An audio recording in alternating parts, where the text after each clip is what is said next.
Falamma janna alaihi lailu ra'a kaukaban qala hadza rabbi falamma afala qala la uhibbul afilin falamma ra'al qamara bazighan qala hadza rabbi falamma afala qala la illam yahdini rabbi la akunanna minadh dhallin. Jadi ayat ini atau fase ini adalah fase di mana Nabi Ibrahim pencarian terhadap Tuhannya. Pencarian terhadap Tuhannya. Nabi Ibrahim merasa bahwa ada yang salah dari perilaku ibadah umatnya. Ada yang perlu diluruskan. Nggak benar ini, intinya gitu. Nggak benar ini. Kok begini umat ini.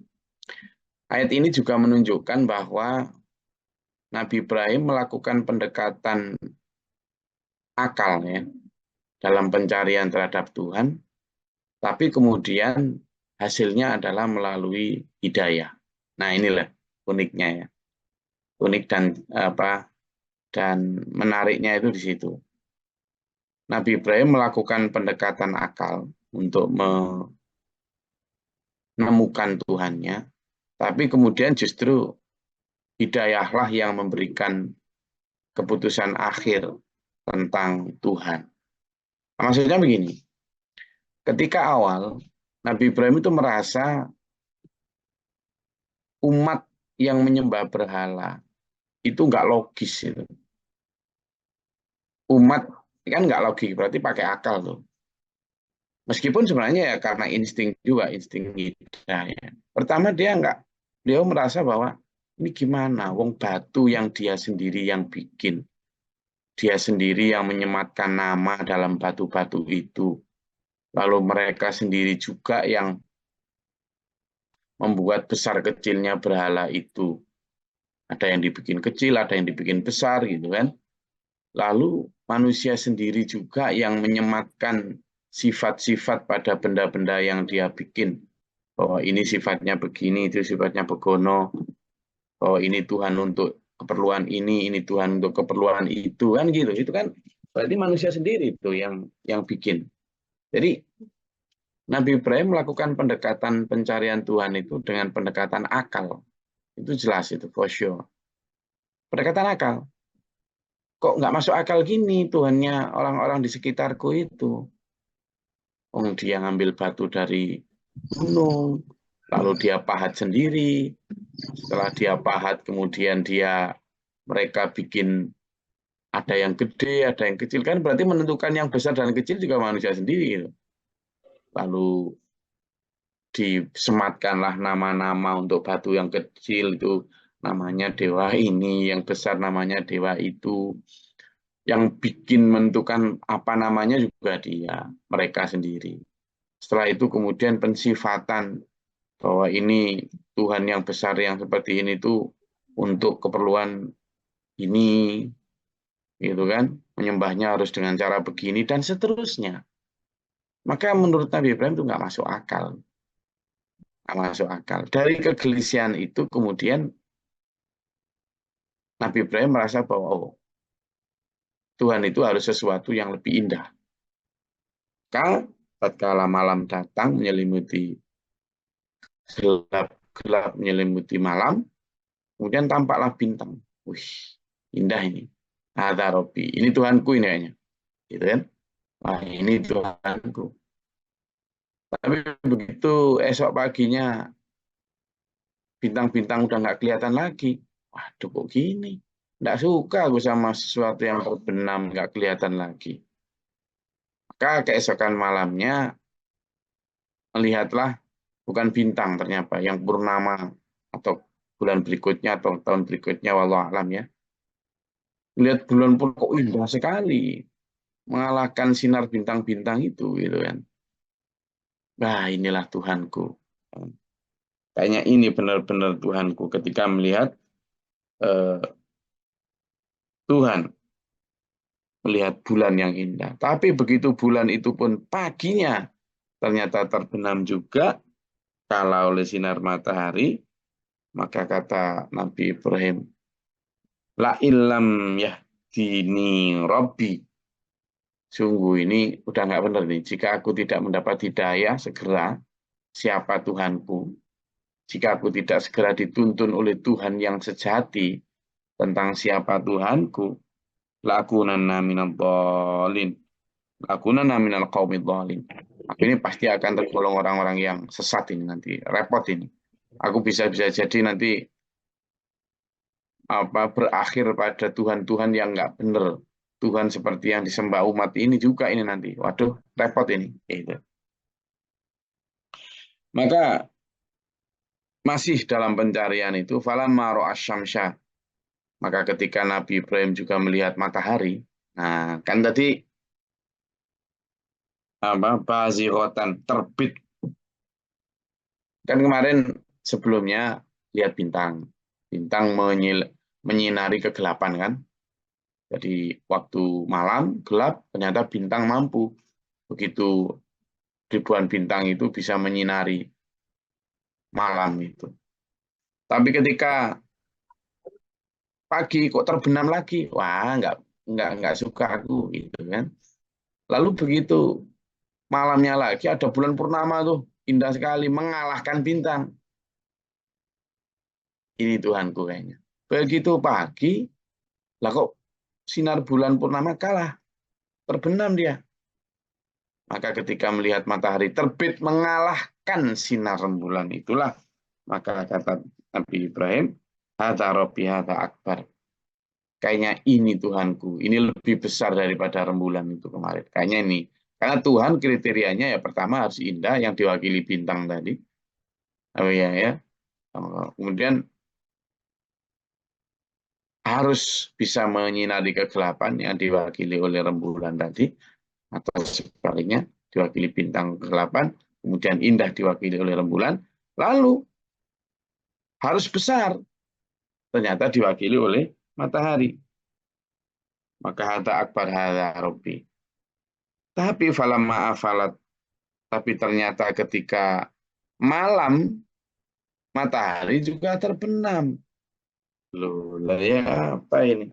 Apa bedanya dengan bintang tadi? Apa bedanya dengan bulan tadi? Maka falamma afalat qala Nabi Ibrahim berkata, wes, ya qaumi wahai kaumku ini bari mimma tusyrikun. Wes aku benar-benar berlepas diri. Ndak ikut-ikut aku sama apalagi Tuhanmu yang hanya berupa patung. Apalagi Tuhanmu yang hanya berupa bebatuan itu. Ndak, wong aku matahari aja nggak layak kok jadi Tuhan. Padahal matahari lebih besar. Jangankan cuma patungmu. Wong rembulan yang lebih indah gitu aja. Ndak layak kok jadi Tuhan. Jangankan cuma patung batumu, wong bintang gemintang yang begitu tinggi saja nggak layak kok untuk menjadi Tuhan. Wes, ini bari ummi matusyrikun, aku berlepas diri sudah dari apa yang kalian persekutukan. Wes, nggak mau aku. Nah, ini menunjukkan betapa Nabi Ibrahim itu menggunakan kecerdasan, menggunakan logika juga untuk menemukan Tuhan. Tapi sampai pada titik di mana beliau tidak merasa bahwa matahari pun layak untuk menjadi Tuhan, beliau juga masih belum tahu. Lalu siapa Tuhan ini? Gitu. Lalu siapa? Apa? Karena memang waktu itu Tuhan ya harus berbentuk nyata lah. Sampai hari ini pun orang-orang yang nyinyir terhadap Islam itu merasa bahwa Tuhannya orang Islam itu absurd. Tuhannya orang Islam itu apa ya? Kurang kurang nyata, nggak jelas, gitu loh. Sehingga kemudian dihina-hina. Ya kami ini loh, Tuhannya itu jelas. Karena Tuhan kami mengirim anaknya untuk menjadi Tuhan yang bisa disembah secara indrawi. di bumi ini. Nah, itu ada yang menyatakan kami ini loh Tuhan yang nyata. Karena Tuhan kami juga bisa diwakili oleh sesuatu yang bisa kita raba, kita lihat berupa patung dan sebagainya. Alasan mereka ya bilang tidak menyembah patung itu. Orang-orang kafir Mekah itu juga begitu. Sebegitu banyak arca berhala di sekitar Ka'bah, mereka nggak merasa bahwa mereka menyembah Lata Uzza. Enggak, mereka tetap menyembah Allah. Itu hanya sebagai wasilah, katanya. Sebagai apa? Wasilah. Sebagai perantara saja, enggak ada. Gitu. Lah kok ternyata sekarang ini banyak juga di kalangan kita yang menyembah Allah tetapi melalui perantara-perantara. Kuburan, perantara-perantara, punden-punden, perantara-perantara, akik keris, pusaka, benda-benda, dan lain sebagainya. Itu loh. Nah ini apa bedanya lalu kemudian dengan orang-orang terdahulu ini? Nabi Ibrahim pun mengatakan, ini wajah tu wajihia. Wis, wis, wis, wis. Kayaknya tidak ada yang layak disembah kecuali Alladzi fataras samawati wa samawati wal ardh. Ini sudah yang paling layak disembah ya yang menciptakan langit bumi wes. Alladzi fataras samawati wal ardh. Wes itu. Maka ini wajah tu wajihnya. Wes aku menghadapkan lurus-lurus secara tulus, fokus, kudus kepada zat yang menciptakan langit bumi. Wes, harus itu kriteria Tuhan. Kriteria Tuhan itu harus al-khaliq, apa? Pencipta, bukan yang diciptakan. Matahari jelas diciptakan, apalagi rembulan yang lebih kecil jelas diciptakan, apalagi bintang yang tampaknya jelas diciptakan. Apalagi cuma bebatuan ini jelas yang diciptakan. Artinya itu semua jelas makhluk itu. Nah aku nggak mau tuh. Kriteria Tuhan buatku haruslah khalik bukan makhluk, menciptakan. Nah ini juga memakai pendekatan logika yang dibimbing mulai oleh hidayah. Kan tadi la illam yahdini robbi, jika Tuhanku tidak memberiku hidayah, aku pasti sesat ini. Tapi ternyata Allah kemudian memberikan hidayah melalui akal pikiran beliau yang berpikir secara cerdas, itu masuk hidayah Allah itu. Untuk kemudian menyatakan kriteria Tuhan haruslah pencipta. Kriteria Tuhan tentu tidak sama dengan makhluknya. Mukhallafatu lil hawa isi. Gitu. Qiyamuhu binafsihi. Itu sifat Tuhan, bahwa Tuhan itu tidak bisa disamakan dengan makhluk. Laisa kamitsli syai'un. Tuhan juga tidak bisa diumpamakan, diserupakan dengan sesuatu. Maka kata Nabi Ibrahim tadi, ini wajah tu wajhi alilladzi fatara samawati wal ardh hanifan. Dan kepada zat yang maha menciptakan langit bumi itu hanifan. Penuh kepasrahan aku wes. Penuh condong. Makanya Islam itu sering juga disebut sebagai agama hanif. Agama hanif. Agama yang penuh kecondongan, kepatuhan, kepasrahan, ketaatan. Wa ma ana minal musyrikin, dan aku bukanlah termasuk orang-orang yang musyrik. Enggak, enggak. Aku enggak mau mensekutukan Allah dengan apapun. Aku enggak mau mensekutukan Tuhanku yang sudah aku temukan, yakni pencipta langit dan bumi. Aku enggak mau mensekutukan dengan apapun. Karena memang walam yakullahu kufuwan ahad. Tidak ada yang sekufu, tidak ada yang sepadan, jangankan sepadan ya. Sepersekian miliarnya saja tidak ada yang bisa menandingi Tuhan. Itu.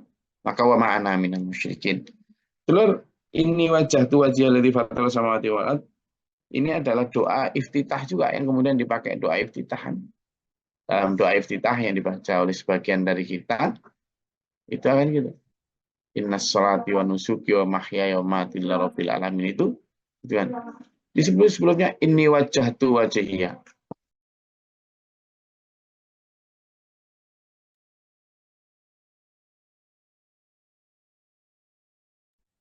Inni wajjahtu wajhiya.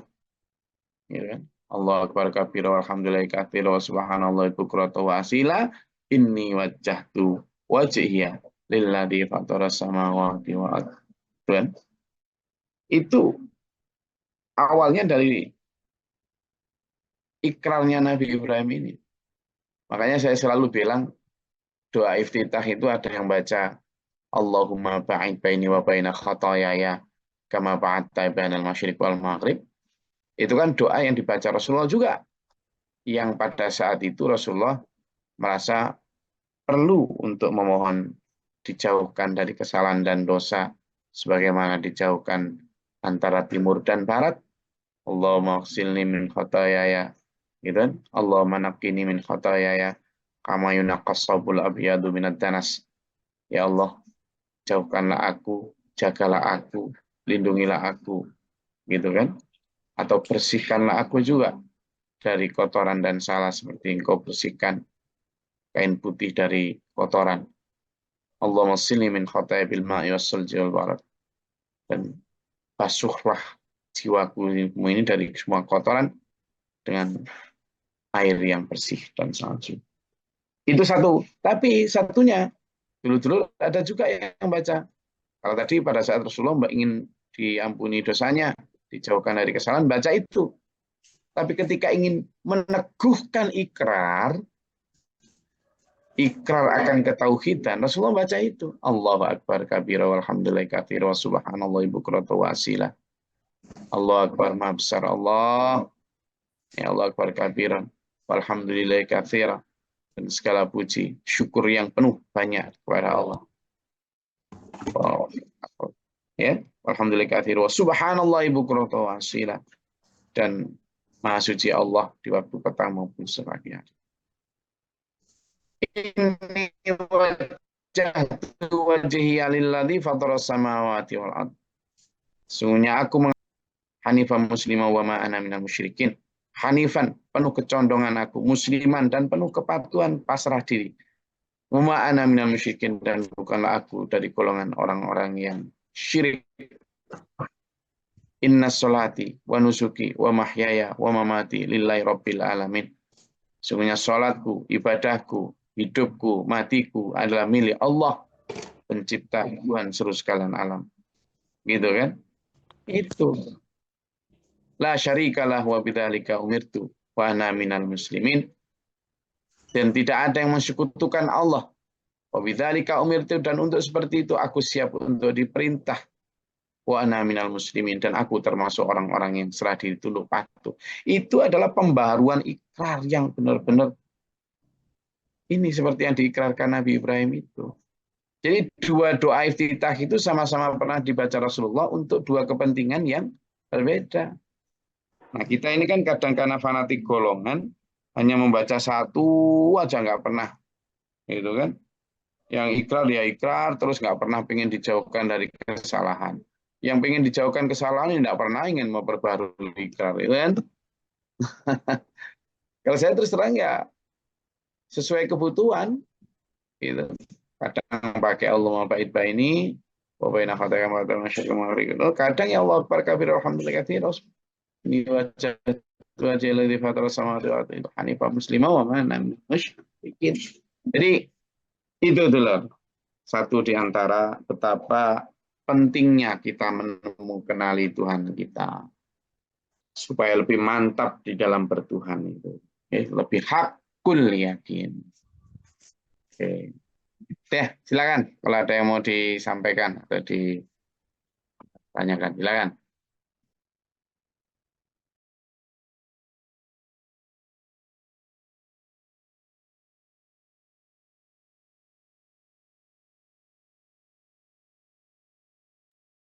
Izin Gus. Silakan, ayo. Assalamualaikum warahmatullahi wabarakatuh. Dalam Salah. Terus Nabi Ibrahim mencari Tuhan yang tadi dikatakan dalam di Al-Quran bahwa uh, matahari ini Tuhanku. Apakah dalam proses itu ada yang mendengar atau menyaksikan sehingga di Jepang pun ada orang soal Tuhan yang apa menuhankan matahari. Ngapunten, Gus. Ya, sangat mungkin juga, sangat mungkin juga. Jadi kita memang mendapati kisah tentang nabi-nabi itu kan hanya sedikit sekali ya. Apalagi dari 25 nabi rasul ya. Apalagi dari 313 rasul. Apalagi dari 124.000 nabi rasul yang telah pernah diturunkan Allah di bumi. Ya, tentunya dengan membawa berbagai macam ajaran. Kita juga tidak tahu, mungkin ada di antara ratusan atau ribuan rasul itu, ada yang dulu kiblatnya mungkin nggak ke barat, ada kiblatnya yang mungkin juga ke timur, ya, ke tempat terbit, bukan untuk menyembah matahari. Sama dengan kita, ketika ke barat bukan untuk menyembah matahari terbenam, gitu kan? Jadi tidak ada urusannya dengan matahari terbenam atau matahari terbit. Tapi ketika kemudian ada syariat yang berbeda, entah karena dulu muridnya Nabi Ibrahim melihat Nabi Ibrahim menyembah matahari, kemudian mereka lalu mengikuti itu, belum sempat diluruskan Nabi Ibrahim, tapi kemudian sudah mewariskan ajaran itu ke umatnya, ke cucunya, dan seterusnya, wallahu alam. Tapi sangat mungkin juga, Mas Ayu, di samping itu, ada juga yang mungkin Nabi Rasul yang dulu kiblatnya tidak ke arah Mekah atau enggak ke arah barat, tetapi ke arah timur atau ke arah matahari terbit. Yang itu sebenarnya Allah tidak kok menyuruh menyembah matahari, tapi hanya sebagai arah saja. Tapi kemudian umatnya yang salah. Seperti yang sering saya sampaikan, bahwa setiap umat ditunggui oleh Nabi Rasul, itu seperti tanaman yang ketika ditunggui penanamnya. Ketika ditunggui penanamnya, ya tanaman itu terawat. Ketika akan ada rumput dicabutin, ketika ada hama disemprot, ketika kurang air disiram, kan gitu. Ketika nggak terlalu subur dikasih pupuk. Tapi begitu ditinggal penanam, nggak disiram, nggak dipupuk, nggak disiangi, nggak disemprot, matilah tanaman itu. Atau kalaupun nggak mati ya bercampur dengan rumput liar.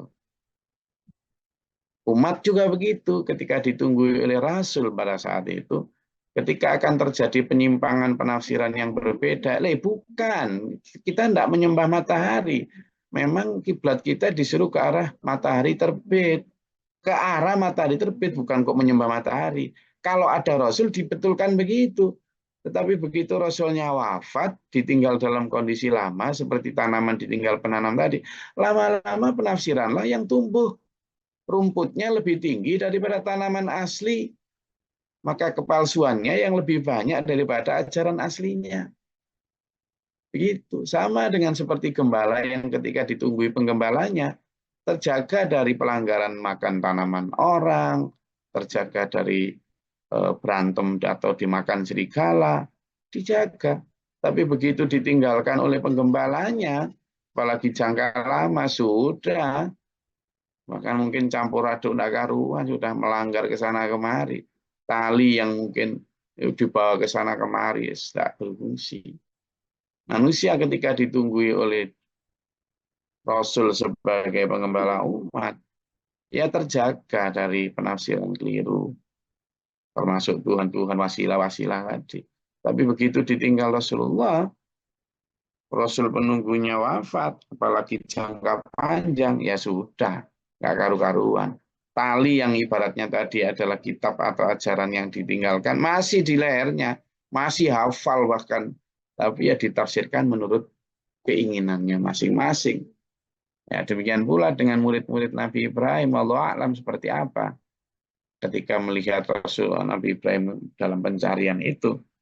Tapi toh demikian, jika pun ada nabi-nabi lain yang juga seperti itu, ya bisa jadi Akhirnya menjadi agama-agama yang di seluruh penjuru dunia yang macam-macam jenisnya itu. Gitu. Maka Islam kan datang untuk meluruskan kembali kan, untuk memurnikan kembali. Islam juga demikian. Ketika awal ya benar-benar murni. Ketika ada perselisihan Rasulullah juga kemudian itu. Makanya menegaskan, memastikan ini yang benar, ini yang salah. Tapi ketika Rasulullah wafat ya sudah. Mulai tumbuh penafsiran-penafsiran yang nggak karu-karuan. Sehingga ketika Islam sudah begitu banyak kepalsuan, someday ketika Islam yang asli muncul kembali, wasing, dianggap sesat, dianggap terlalu dalam, dianggap macam-macam. Gitu. Padahal itulah aslinya Islam. Makanya Rasulullah bersabda, pada al-Islamu ghariban. Permulaan Islam itu asing. Waktu itu di tengah kepalsuan semua agama. Asing Rasulullah dimusuhi. Tapi lama-lama kemudian tidak asing. Kemudian fasanya itu kama bata ghariban. Maka akan kembali nanti yang asli itu di tengah palsu itu. Apa kata Nabi? Meskipun kamu dianggap asing, fatuba lil ghurabai. Maka bergembiralah jika kamu dianggap asing, dianggap keceron, apa, segala macam. Itu. Ya kenapa? Ya, karena itu tadi memang apa orang yang ditinggal Nabi Rasul itu ya tidak merasa kalau dia itu dalam keburukan. Nabi Muhammad juga pernah bersabda begitu, bahwa nanti sudah akan hilang satu persatu orang-orang soleh itu. Yang tersisa ya kulit tanpa isi.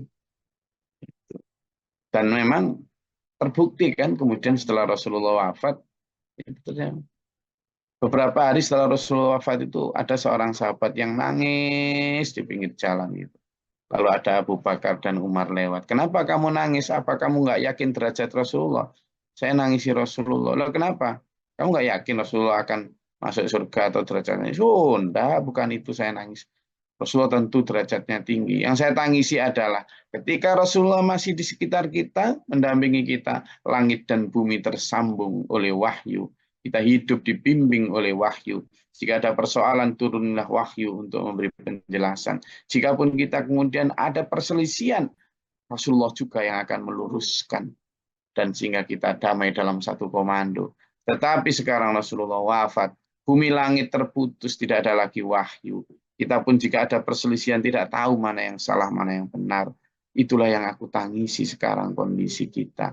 Abu Bakar dan Umar yang dengar itu nangis. Nah, ini menjadi paparan dari itu, Mas Ayu. Jadi sangat mungkin ada distorsi dari nabi-nabi yang mengajarkan kepada mereka. Allah alam. Itu. Lagi? Ya. Assalamualaikum. Perkenalkan. Waalaikumsalam. Suaranya kurang keras, Mas Ramadan. Iya, Gus. Izin ini, Gus, saya mau bertanya sedikit mengenai Silakan. surat Al-Baqarah ayat ke-42. Di mana di Ayat sini 42, silakan. Dibaca. yang di mana isinya, dan janganlah kamu campur adukkan kebenaran dengan kebatilan, dan janganlah kamu sembunyikan kebenaran sedangkan kamu mengetahuinya. Izin, Gus, yang pertama saya mau tanyakan isi maknanya dari surat Al-Baqarah ayat 42 ini. Suaranya kurang keras. Suara kurang keras, Ramadan. Izin, Gus, isi dari makna surat Al-Baqarah ini ayat ke-42 apa ya, Gus? Itu yang pertama. Ya. Yang kedua, jika ada umatnya atau manusia berlaku demikian, termasuk golongan apa, Gus? Yang ketiga, yang dimaksud di sini kebenaran yang bagaimana, Gus? Kebenaran tentang ajarannya Allah atau kebenaran dalam jalani kehidupan? Yang keempat, saya tanggapi kalau ada koreksi, dimohon dikoreksi, Gus ya. Yang saya tanggapi di sini maknanya adalah kita harus tetap untuk berlaku jujur dalam menyampaikan suatu kebenaran, baik kebenaran tentang Allah atau kebenaran tentang kehidupan. Lalu, jika ada suatu kebatilan yang kita ketahui, kita tetap harus berbicara jujur untuk menyatakan suatu kebenaran. Sampurani Gus, kalau ada salah tolong dikoreksi. Ya, Terima bagus, bagus. kasih. Terima kasih. Assalamualaikum warahmatullahi wabarakatuh. Ya, jadi surat Al-Baqarah ayat 42 itu bunyi a'udzubillahi minasyaitonirrajim wala talbisul haqqo bil batil. Gitu ya. Janganlah engkau mencampur adukkan yang hak dan yang batil. Wa taktumul haqqo, dan kamu sembunyikan kebenaran. Pertama, tentang talbisul haqqo bil batil. Itu yang dimaksud adalah tentang mencampur adukkan yang hak dan yang batil. Ini perilaku-perilaku orang-orang yang sejak dahulu sampai hari ini pun ada ya. Orang-orang yang tahu, makanya di ayat akhir dari ayat itu kan antum ta'lamun. Gitu kan? Padahal kamu tahu mana yang hak, mana yang batal itu kamu tahu loh. Kamu tahu. Quran atau waktu itu Taurat dan Injil mengajarkan seperti apa. Hak mana yang halal, mana yang haram, tahu kamu. Tapi kemudian kamu campur adukkan. Sebenarnya diperintah Tuhan untuk seperti apa dalam beribadah. Tapi karena itu tidak sesuai dengan kepentingan nafsumu, maka yang kemudian kamu abaikan. Atau kamu campur adukkan dengan tradisi. Tradisi. Ibadah, kamu tambahi dengan tradisi. Sesuai dengan tradisi masyarakat. Fungsinya supaya kamu tidak dimusuhi. Itu yang talbisul haqqo bil batil. Dicampur adukkan. Gitu. Kalau sekarang kan juga banyak. Ya. Jadi banyak sekali misalnya adat-adat yang warisan dari dinamisme maupun animisme zaman dahulu. Kepercayaan-kepercayaan yang terhadap benda, terhadap binatang, atau terhadap dewa-dewa dan lain sebagainya, yang kemudian dicampurkan dengan kondisi sekarang ajaran Islam. Tetap nyadran terhadap apa, memandikan pusaka-pusaka, tapi dengan baca sholawat, dengan baca Al-Fatihah. Lah itu kan gitulah. Atau memberikan sesembahan, seserahan kepada Nyi Blorong, Nyi Roro Kidul, apa segala macam. Lalu tetap dengan diawali dengan baca surat ini, sholawatan, apa. Nah, itu kan. Nah, hal-hal semacam itu yang dulu juga sudah pernah dialami oleh umatnya Nabi Isa, umatnya Nabi Musa, dan seterusnya. Maka yang dimaksud dengan kebenaran, pertanyaan yang ketiga, adalah tentang apa standar kebenaran, bukan hanya tentang baik buruk urutan manusia, tapi ini adalah baik buruk menurut Allah. Nah, ini yang perlu disatukan. Kenapa? Karena standarisasi which is right, which is wrong, sekarang itu manusia cenderung memakai standar manusia saja. Misalnya begini, enggak usah sholat, yang penting baik sama tetangga. Baik sama tetangga itu adalah standar baik manusia. Begitu. Ngapain sih pakai bertutup aurat, berjilbab, yang penting perilakunya baik, daripada berjilbab tapi perilakunya jelek. Itu kan perbandingan yang enggak apple to apple. Kenapa? Karena kalau kita bicara standar baik, itu harus dua sisi, vertikal, horizontal, ritual dan sosial, habluminallah wa habluminan nas. Gitu loh. Sesuatu yang sifatnya transenden dan sesuatu yang sifatnya transenden. Artinya kita baik kepada sesama, sangat sering membantu, tapi ternyata kita tidak pernah mau baik sama Allah. Ibadah kita tinggalkan, apa segala macam, agama menurut kita nggak penting. Loh, yang menciptakan kita itu Allah. Yang memberi kita oksigen gratis tiap hari itu Allah. Yang memberi energi kita lewat matahari itu Allah. Yang memberikan makanan, tumbuhan, segala macam itu Allah. Lah kok kita nggak baik sama Allah gimana? Jadi sebaik apapun kamu sama sesama, tapi kalau nggak baik sama Allah ya tetap salah. Ini kan standarnya Allah yang mengatakan begitu. Demikian pula secara ritual, luar biasa. Ke gereja rajin, ke vihara rajin, ke pura rajin, ke masjid luar biasa rajin sholatnya, puasanya haji tiap minggu, kan baru 2 bulan sudah haji, umur 2, macam-macam lah. Nah, tapi sama-sama jeleknya setengah mati, pelitnya nggak utuhan. Ya jelek, aro'aital ladzi yukadzibu biddin, fadzalikal ladzi yad'ul yatim, gitu kan? A'udzubillahi minasyaitonir rajim. Wala yahuddu 'ala ta'amil miskin. Araital ladzi yukadzibu biddin, tahukah kamu orang yang dusta pengakuan agamanya? Fadzalikal ladzi yad'ul yatim. Mereka yang menghardi anak yatim, wala yahuddu 'ala ta'amil miskin, dan tidak menyeru untuk memberi makan orang miskin. Fawailul lil musallin. Loh, itu.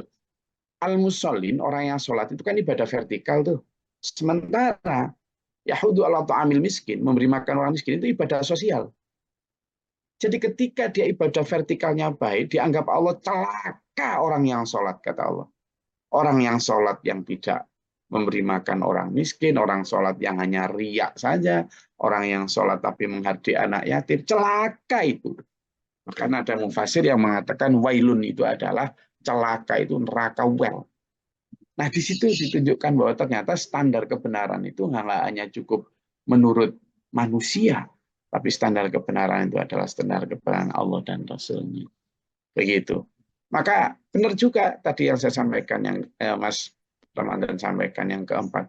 Jadi standar baik itu adalah standar ketika kita berani menegakkan kebenaran. Ya, itu juga standar baik.